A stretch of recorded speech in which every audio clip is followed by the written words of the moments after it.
Honestly, nothing frustrates me more than seeing people rush into investing while their finances are quietly falling apart in the background. They'll throw money into stocks or crypto, hoping for big wins, while credit card balances with brutal interest rates just sit there growing month after month.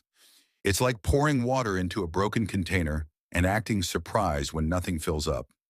I'm someone who spends an unhealthy amount of time thinking about money, how it works, how people misuse it, and why so many smart individuals keep doing things in the worst possible order when it comes to building wealth.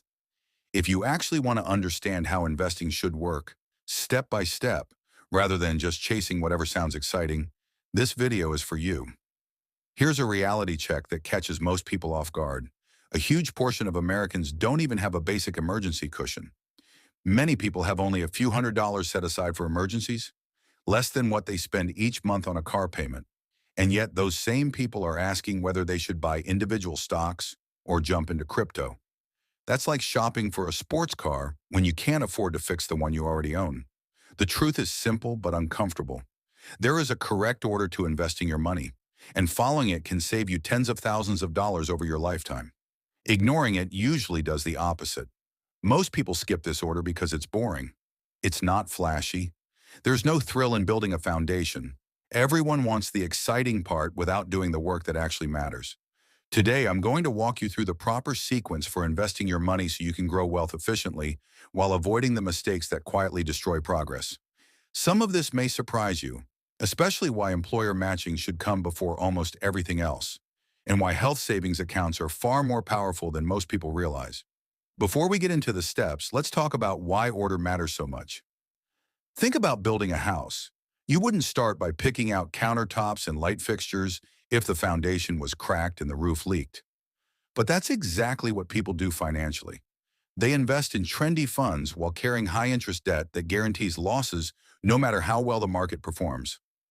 Every month you delay paying off high-interest debt, that balance grows faster than almost any realistic investment return. Every month you skip your employer's retirement match, you're walking past free money.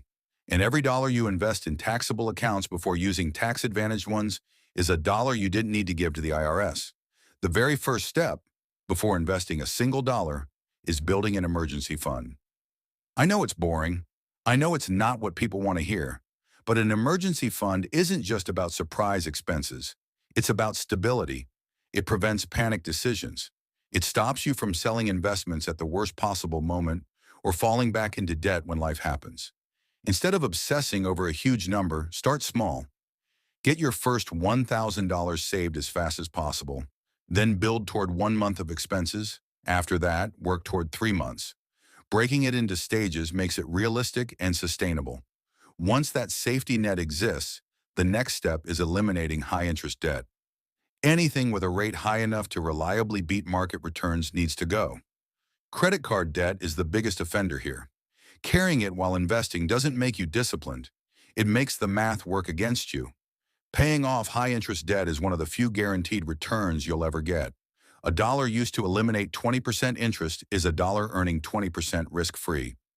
No market volatility, no guesswork. There is one major exception, though, and it's an important one. If your employer offers a retirement match, you should contribute enough to get the full match, even if you're still paying off debt. That match is an instant return that no investment can compete with. Just don't go beyond the match until the debt is gone. Once those foundations are in place, emergency fund, debt control, employer match, you move into tax optimization. This is where most people lose focus. They jump straight into taxable investing when they haven't even used the best tools available to them. An IRA usually comes next because it gives you more control and often lower fees than employer plans. Fees matter far more than most people realize. Over decades, even small differences quietly drain huge amounts of money. After that, you can increase contributions to your employer plan. At this point, the decision between traditional and Roth accounts becomes important. It comes down to whether paying taxes now or later makes more sense for your situation. No one can predict the future perfectly, which is why diversification, even in tax treatment, can be a smart move. If you're eligible for a health savings account, this is where things get interesting. HSAs are one of the most overlooked wealth-building tools available. They offer tax benefits on the way in while your money grows. And again, when you use it for medical expenses, used correctly, they can become a powerful long-term asset, especially given how expensive healthcare is later in life.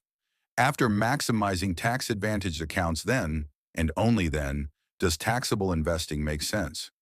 This is the flexible money, the bridge for early retirement, the funds for big future goals.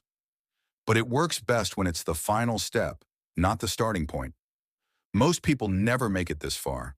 But if you do, you're already playing a completely different game. This approach isn't exciting. It doesn't make headlines, but it works. Emergency fund, high interest debt, employer match, tax advantage accounts, then taxable investing. Do the boring things first and your future self will be grateful you did. If you want Next Step Main,